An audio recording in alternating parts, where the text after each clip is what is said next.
there is still work to be done on the Jamaican economy. And as I stand here, having given 27 years of my life to the country, and very, under very difficult circumstances,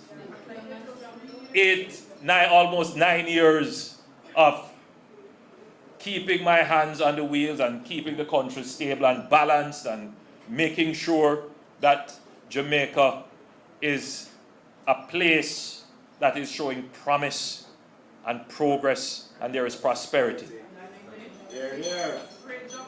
I am very much afraid of thinking about what could happen. No, we are still steady. Still steady. If, for any reason, stable hands were to come off the wheel. No, we are still steady. To put novice hands on the wheel. I think, and I shudder to think, and therefore my commitment to continue to see this through to its proper conclusion, I am determined to ensure that we don't fall into the rut as we fell in when the country was destroyed in the 70s, rebuilt in the 80s, and then for 18 and a half years we fell into a lull.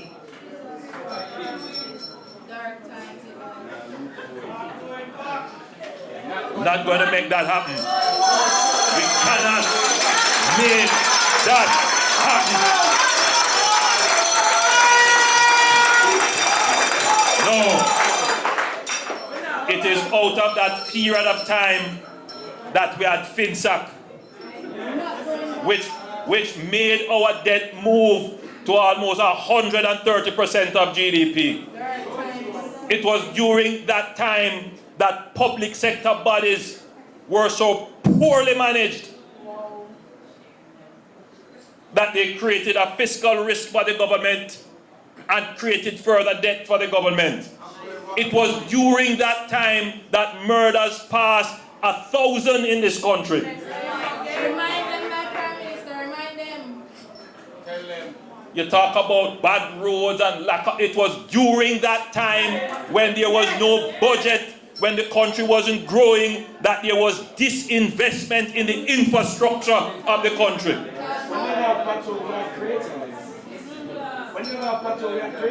As I said, some of you weren't born then.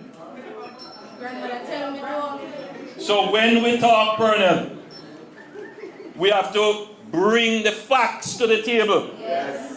Because people are only seeing what is in front of them. They don't have the full understanding and the full context. So people who are talking now, people who are seeking to lead the country now, they benefited. When I said that they benefited, they became millionaires and billionaires on the backs of the people.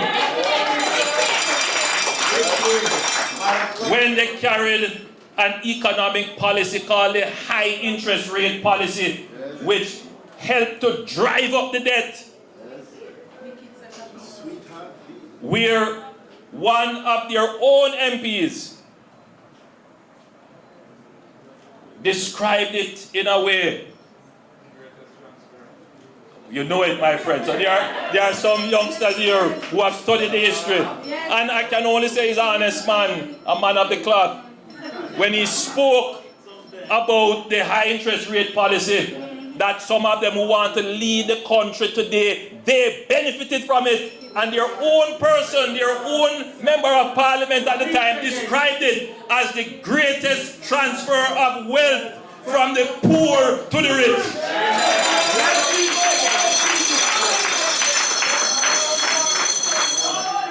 And I have no doubt that that is what they want to come back to do to the Jamaican economy. I have no doubt. that is what they want to do, to come and get wealthy on the backs of the poor. I will not allow that to happen again in this country.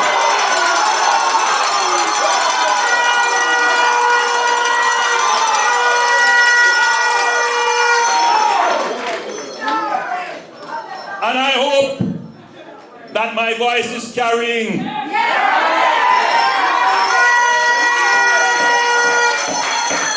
To the halls around here, so that those youngsters who don't know their history, who are brainwashed and misled, can understand that the real power is right here in this room with the young people who have